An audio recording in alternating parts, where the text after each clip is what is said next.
안녕하세요. 수요일 점심에 보내드리는 발칙한 뉴스 정혜림 아나운서입니다.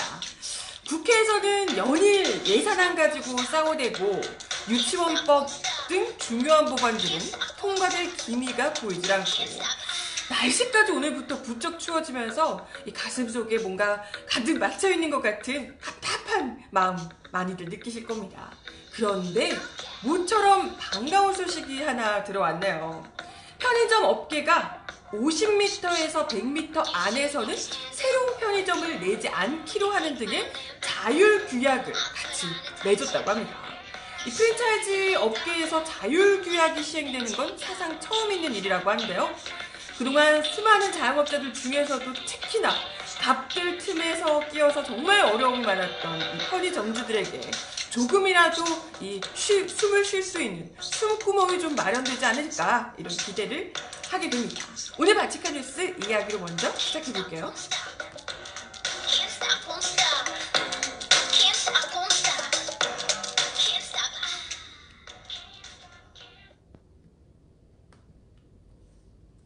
네, 여러분 어서 오세요. 네, 발칙한 뉴스 지금 수요일 벌써 됐는데요. 날씨가 갑자기 추워졌죠? 어제까지 비가 좀 내리고 하더니 겨울비였나봐요. 겨울을 몰고 오는 비였나 봅니다. 날씨가 갑자기 막 추워졌는데 오늘보다 내일이 더 춥대요. 내일 서울 기온이 최저 기온이 영하 10도? 뭐 이렇게 12도? 이렇게까지 내려간다고 합니다. 다른 지역들도 다들 많이 추울 거라고 하니까요. 미리미리 이렇게 겨울 패딩들 꺼내두시고 하셔야 될 것 같아요. 건강 잘 챙기시고요.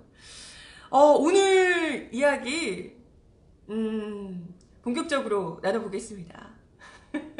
네, 오늘 지금 계속해서 연말 들어서 답답한 소식들만 국회에 지금 막 계속 막 이러고 있는 이야기들만 보다가 좀 그래도 반가운 소식이라서 여러분들이랑 같이 좀 신나게 얘기를 해보면 좋지 않을까 해서 첫 번째 소식 가져와 봤습니다. 요 기사인데요. 혹시 보셨을려나 모르겠어요. 편의점들이 거리 제한 위약금 면제 등과 관련한 자율규약 승인을 하게 됐다고 하는 거고요. 여기에 이제 가맹점주들이 굉장히 좀 열렬한 반응을 격한 환호를 하고 있다. 이런 이제 이야기들이 나와 있습니다. GS25, CU, 세븐일레븐 이게 이제 주요 우리나라에 있는 편의점들인데요. 편의점 본사들의 모임인 한국편의점산업협회가 어제 편의점 과밀화 해소와 가맹점주 경영 여건 개선 방안 등을 담은 자율규약 선포식을 열었다는 겁니다. 이 편의점 본사들이 스스로 규약을 만들었고, 이게 자율규약이죠. 스스로 규약을 만들었고 공정거래위원회가 심사를 거쳐서 이를 승인하게 됐는데요. 이렇게 되면 전국 편의점의 약 96%가 거의 대부분이죠. 자율규약 적용을 받게 됩니다. 이게 이제 프랜차이즈 업계에서 같이 이렇게 자기들이 규약을 만들어서 이렇게 하는 건 정말 사상 처음 있는 일인데요.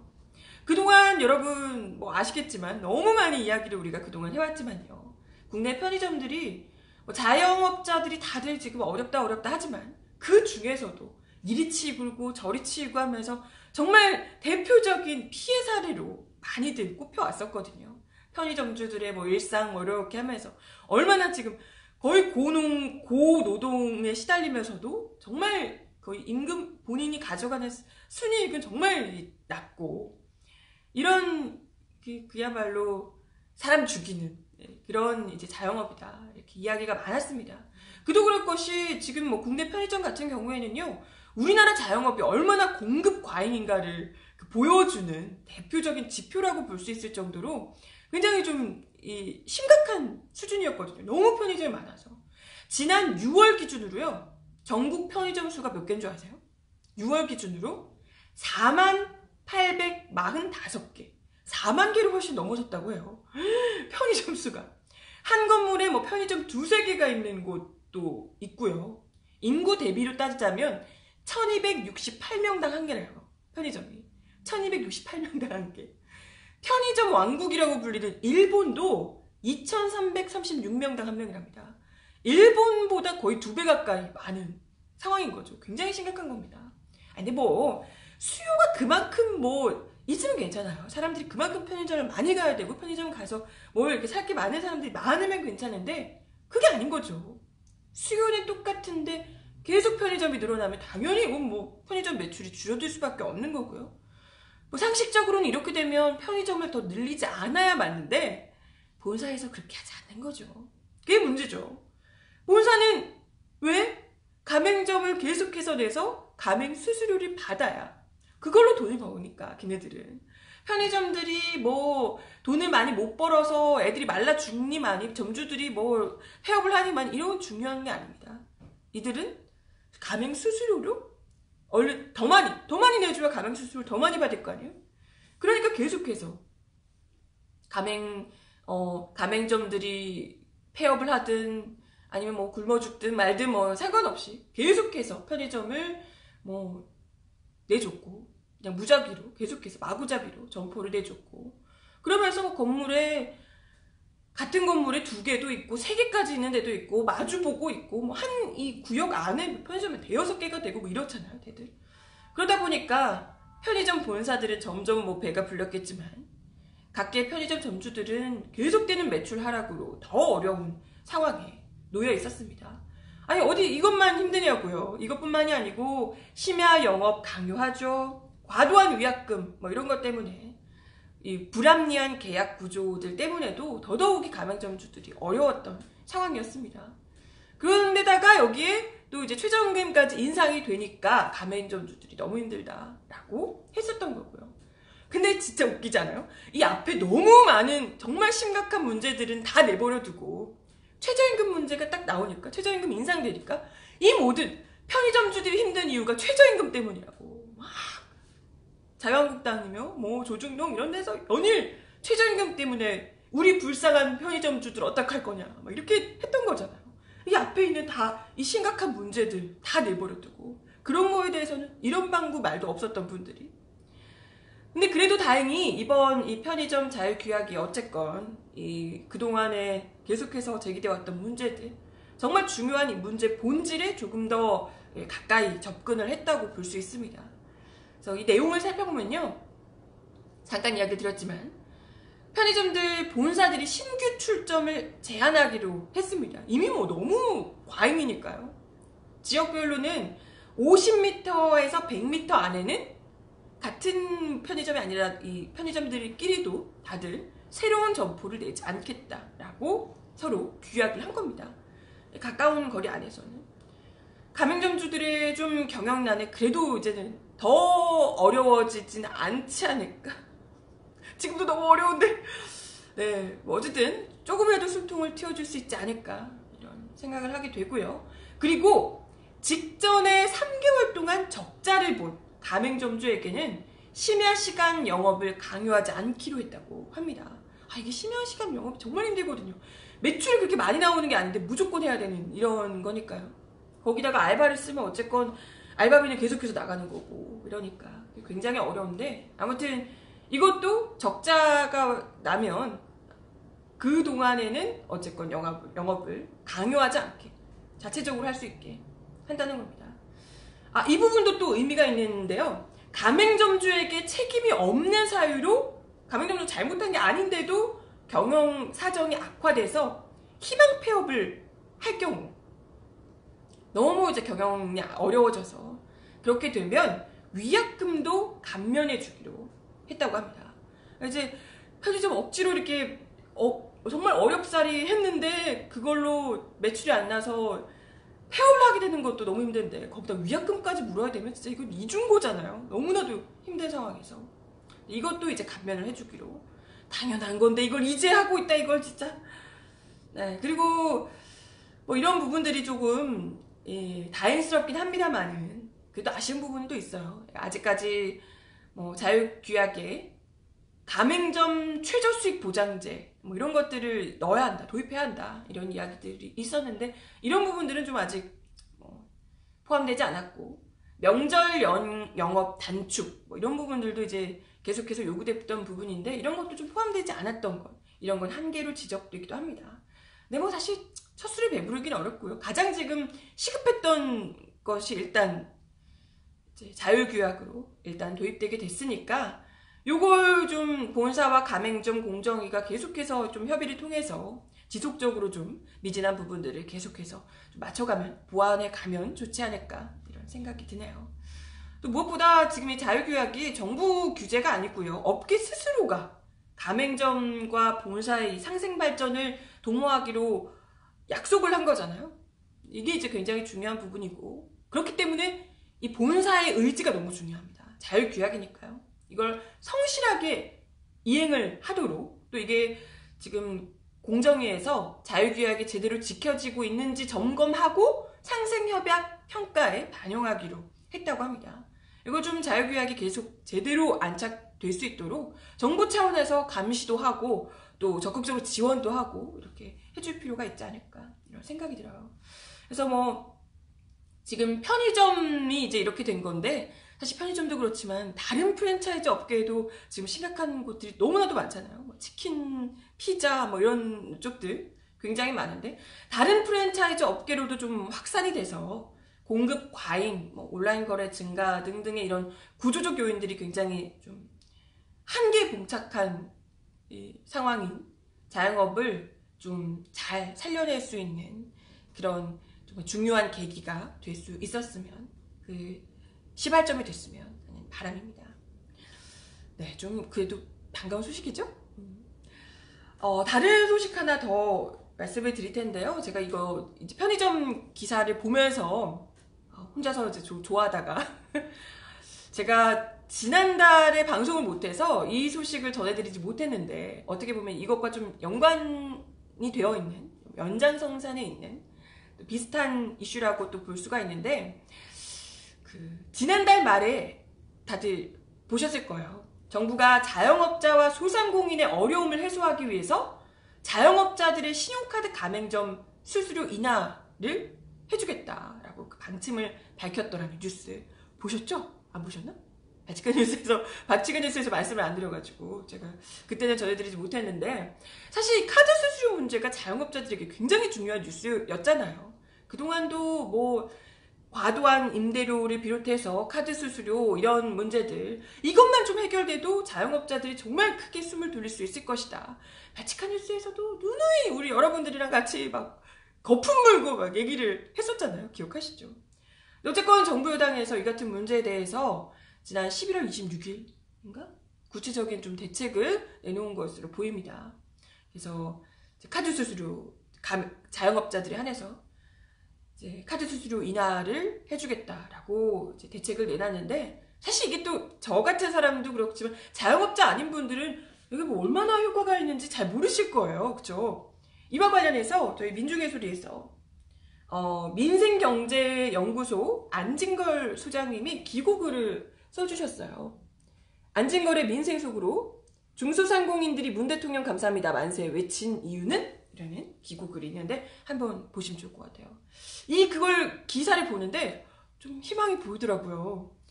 못 보신 분들 진짜 한번 보셨으면 좋겠는데, 여기서 안진걸 소장님이 직접 여러 중소상공인들이랑 대화도 해보고 면밀하게 조사를 해봤대요. 이 카드 수수료 인하가 어떤 식으로 효과가 있을 것인지 봤는데, 이번에 이제 문재인 정부에서 내놓은 이 같은 카드 수수료 인하 이 조치로 사실상 신용카드 가맹점 수수료 때문에 중소상공인들이나 자영업자들이 고통받던 부분들, 이런 민원 문제는 대부분이 이번 조치로 해결될 수 있을 것으로 보인다고 합니다. 구체적으로 살펴보니까요, 일단 내년 1월 말부터 연매출 5억에서 10억 구간, 이 구간의 가맹점들이 신용카드 수수료가 현행 2.05%에서 1.4%로 낮아진다고 합니다.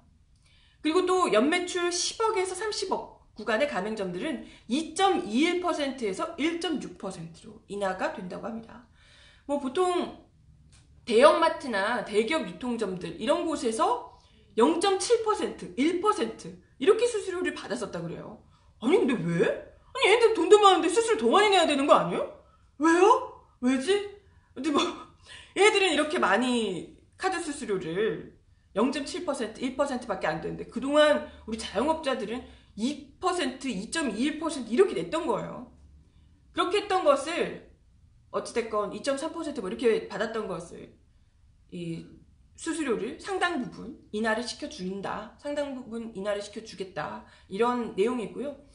연매출 3억 이하의 가맹점의 수수료율은 0.8% 이하라고 합니다. 연매출액이 3억에서 5억 구간인 가맹점은 수수료율 1.3% 이하를 받도록 지금 되어 있는데, 이번에 그 우대 수수료율을 적용하는 대상이 이전보다는 훨씬 더 넓어졌다는 얘기예요. 예전에는 정말 연매출액 5억 이하, 3억 이하 이렇게밖에 이걸 못 받았는데, 이번에는 혜택을 보다 많이.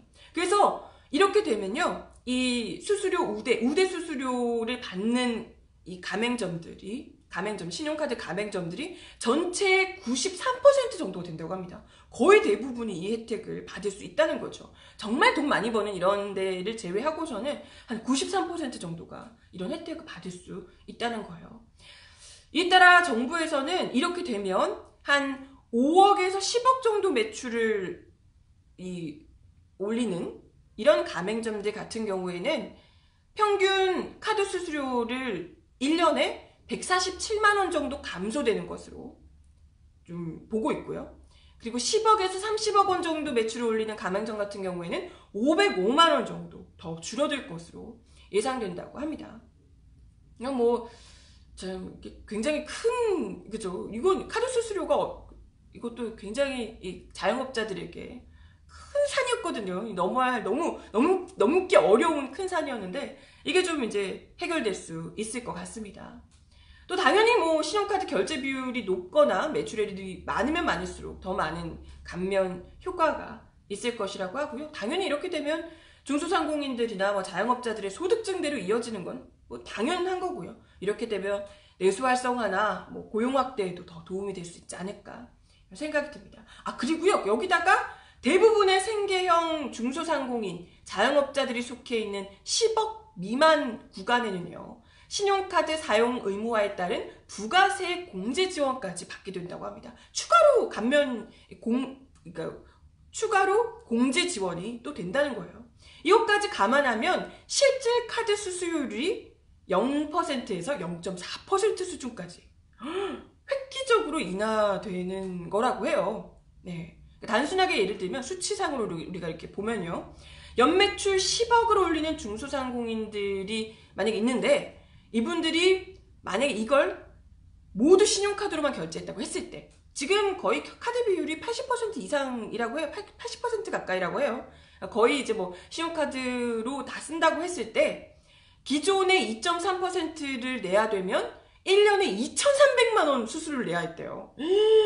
진짜 많이 냈구나. 1년에 2,300만원을 카드 수수료로 냈었다고 하는데, 앞으로는 실질 수수료율인 0.4%, 그러니까 1년에 400만원 이것만 수수료를 내면 된대요. 2,300만원 냈어야 되는데 이제는 400만원만 내면 된다. 이거는 정말 1,900만원을 남기는 거잖아요. 물론 뭐 현실에서는 신용카드 결제가 100%는 아니니까 이것보다는 좀 적을 수 있지만, 대충 이 정도로 우리가 생각할 수 있을 것 같고요. 중소상공인들, 자영업자들에게 뭐 적게는 수백만 원, 많게는 수천만 원까지도, 1,000만 원 안팎에까지도 수수료 인하 효과가 발생하는 것은 분명해 보입니다. 진짜 괜찮죠? 뭐 이렇게 되면 정말 중소상공인들에게 크게 힘이 되는 뉴스일 수밖에 없을 것 같고요. 그래서 아마 중소상공인들이 막 감사합니다 만세 이렇게 외치시지 않았을까 생각이 들어요. 그러니까 우리가 자유한국당, 보수진영 이런 데서 뭐 중소상공인들 위하는 척 하면서요, 막 최저임금 인상하면 안 된다고, 중소상공인들 다 죽는다고 그랬는데, 뭐 카드 수수료 인하는 그동안 왜 안 해주셨는지 모르겠어요. 그죠? 이제 뭐다? 카드 수수료 인하 덕분에 뭐 1,000몇백만 원 뭐 이렇게까지 지금 효과를 볼 수 있고, 이렇게 되면 최저임금 인상 때문에 좀 뭔가 좀 어려워졌던 부분, 이런 부분들이 상당 부분 해결될 수 있을 것으로 지금 예상되고 있다고 해요. 그럼 어떡하겠어요? 최저임금 가지고 지금 뭐 계속해서 뭐 하면 최저임금 때문이다라고 하면서 코 골고 발 골고 했던 것들, 이제 그러면 안 되겠죠? 이제 이렇게 해결을 하니까 정말 저소득 노동자들과 서민들에게 너무나도 중요한 이 최저임금 문제, 인상 문제에 대해서 더 이상은 좀 태클 걸지 않았으면, 그리고 정말 진심으로 중소상공인들이 원하는, 중소상공인들이 위하는 그런 대책들을 더 골몰을 하셨으면 하는 생각이 듭니다. 네, 다행이죠. 좋은 소식으로 두 가지를 이야기를 드렸고요. 네, 맞아요. 가맹점 문제, 임대료 문제 이런 것들을 이제 하나하나씩 더 손봐야죠. 임대료 문제 진짜 너무 심각하고, 네, 이런 것들, 갑질과 관련된 부분들, 이런 부분들 지금 이제 하나하나씩 제대로 손볼 필요가 있을 것 같습니다. 마지막 소식 전해드릴게요. 조금 약간 의아한 소식인데요. 최근에 차기 대선 주자 선호도 관련해서 여론조사가 있었나봐요. 그 결과 혹시 보셨나요? 여기서 1등은 이낙연 총리였는데요. 2등이 놀라워요. 이분 황교안 전 국무총리가 2등이라고 합니다. 그것도 이낙연 총리가 15.1%인데 황교안 전 총리가 12.9%래요. 이게 지금 오차범위 아니라고 합니다. 뭐 물론 이게 일회성 조사이긴 하지만 그래도 보수 진영 주자가 2위에 오른 것은 굉장히 이례적인 일이라고 하는데요. 그동안 박근혜 탄핵 이후에 그 보수 진영이 거의 괴멸하다시피 했었기 때문에 보수 성향의 차기 주자가 치고 나오기는 좀 어려운 환경이었거든요. 이 조사가 리얼미터가 오마이뉴스 의뢰로 지난달 26일부터 30일까지 전국 성인 2,513명을 대상으로 설문조사를 한 결과라고 합니다. 이낙연 총리가 15.1%, 그리고 이 황교안 전 총리가 12.9%, 오차범위 안에서 1, 2위 접전을 펼쳤고요. 그 뒤로 박원순 서울시장이 8.7%, 이재명 경기지사와 정의당 심상정 의원이 7%, 오세훈 전 서울시장, 바른미래당 유승민 전 대표가 6.9%, 자유한국당 홍준표 전 대표도 5.9%로 이름을 올리고 있네요. 네, 참 무엇보다 이 보수 진영의 황 전 총리가 다른 여권 주자들을 제치고 2위를 차지했다. 그것도 오차범위 내에서. 이건 굉장히 좀 눈여겨봐야 되는 부분이다. 이런 평가를 하고 있네요. 일부에서는 지금 현재 경제지표가 워낙 안 좋고 거기다가 청와대 여권 내부 기강회의 논란 이런 것들이 나오면서 좀 무당층을 옮겨갔던 보수 성향의 지지층들이 황 전 총리를 중심으로 결집하는 거 아니냐 이런 해석도 나오고 있다고 해요. 또 워낙에 보수 진영에서 지금 이게 마음 둘 곳이 없는 상황이잖아요. 구심점도 없고 또 계파 다툼에 완전 진력이 나서 보수 지지층들이 지금 어디를 해야 될지 모르겠는데 정치권에서 좀 한 발 물러서 있는 황교안 전 총리가 나서주길 바라고 있다. 보수 진영에서 이런 분석도 나오고 있습니다.